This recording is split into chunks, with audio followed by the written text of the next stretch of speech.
What's going on, guys? Today we're going to be reviewing the Daymaker Touring adapters. These are the older version made for non-pinto bindings, and I'm going to tell you my experience skiing these for over 2 years, if I like them, how they got me into touring, and my honest review of them. Just like to say, I'm not paid by any of these brands. I'm not affiliated or sponsored with them in any way.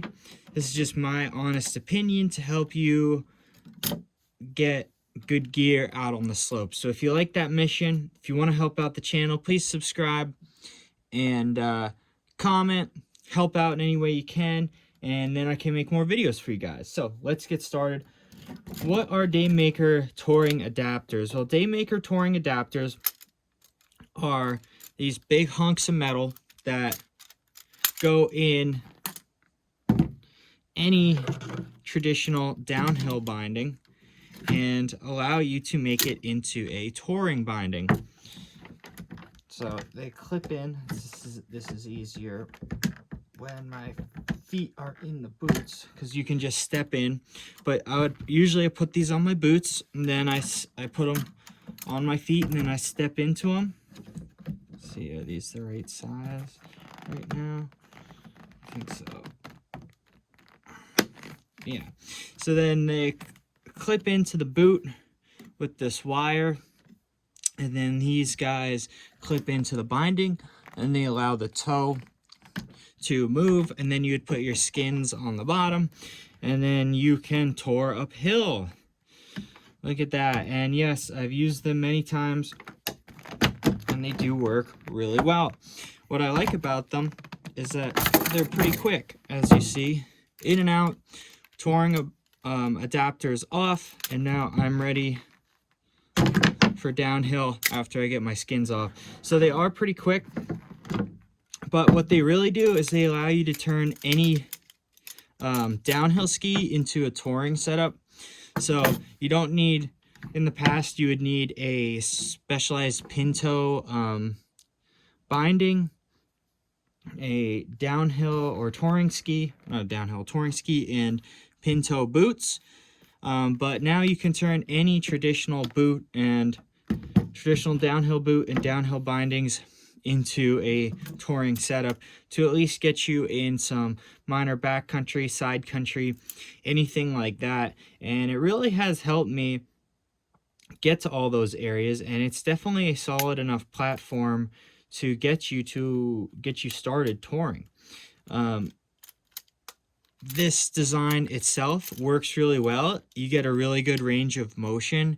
It feels really solid, and these wires do hold you in the binding. It has a lot of torsional strength, so you never feel like you're gonna fall off. You feel very solid in the boot, and it goes up pretty steep stuff and through pretty technical tours. Nothing like crazy. You're not going to go up like 40-degree pitches or, well, 30-degree pitches or anything crazy like that, unless you're snaking and side kicking. But for what they are and for the price, these are really good. I think I got these like $200 secondhand from someone, barely used, and I think they might be like 300 new, something like that. And they're just a solid piece. They're gonna last a long time.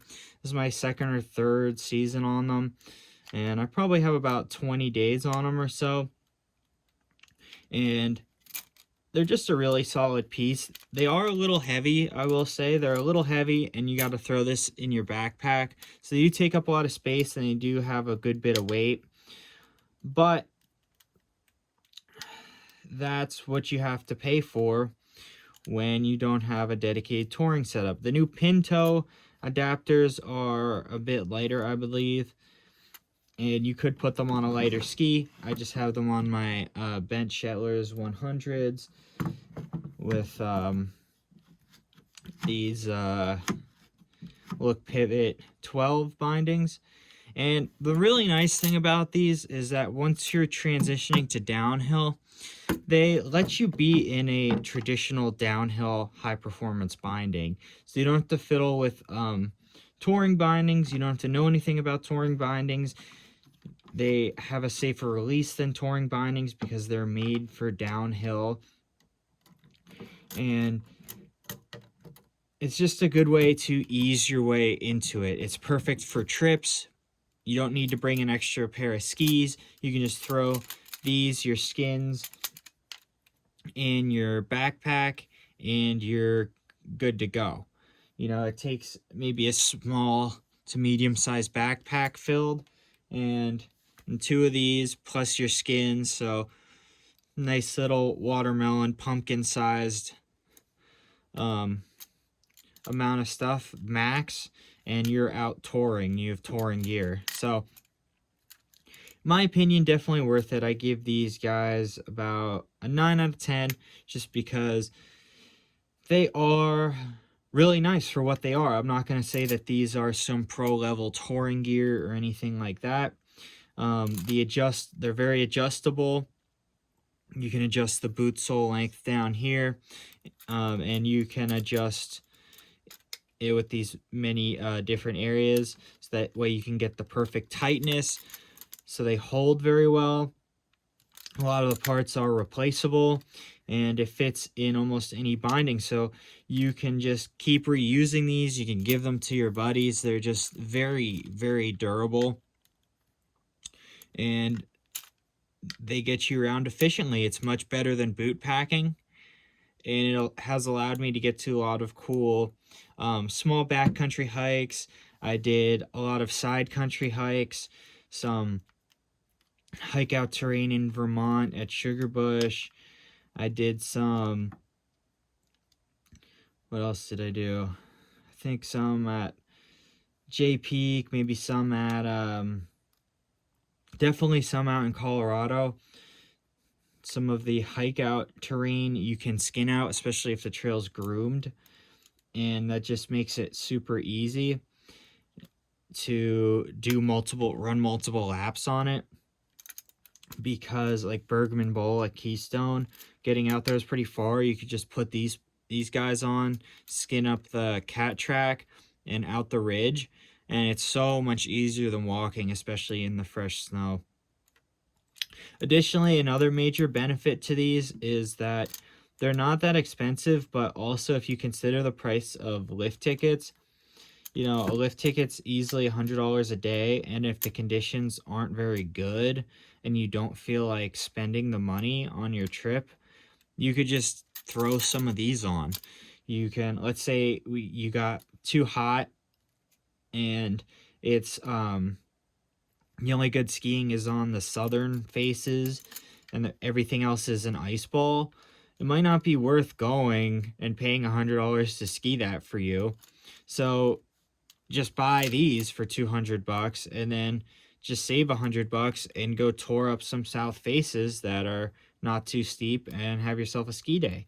Or if it's super busy at the mountain and you want to get some fresh tracks, just use these to go up. You don't always have to buy a lift ticket. So it has saved me a couple times from buying a lift ticket, and I don't regret not buying one. It has 2 height adjusters here, so that just keeps your boot from going down all the way when you want to climb up steeper terrain. And they are really nice, although the high one you're not going to be using that much on steep terrain, but the low one is definitely super helpful. And it can go up some pretty steep terrain. I've taken it up Mount Baldy at Breckenridge, all the way up to the top, and some of that is like a 25+ degree pitch, at least a 20+ degree pitch, and they work really well. I keep up with my other friends that have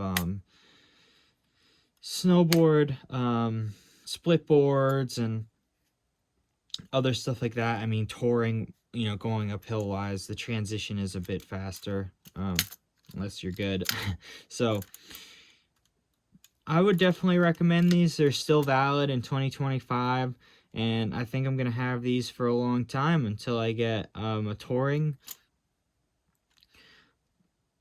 set touring boot and binding, or have enough money to fly out several pairs of skis for every trip. So with that, I'm going to close out the video. If you have any questions on them, please like and subscribe. Or any questions, just drop them down below. I'll try to answer all your questions the best that I can, my experience with these. So I'm signing out here. I'll catch you guys out on the mountain.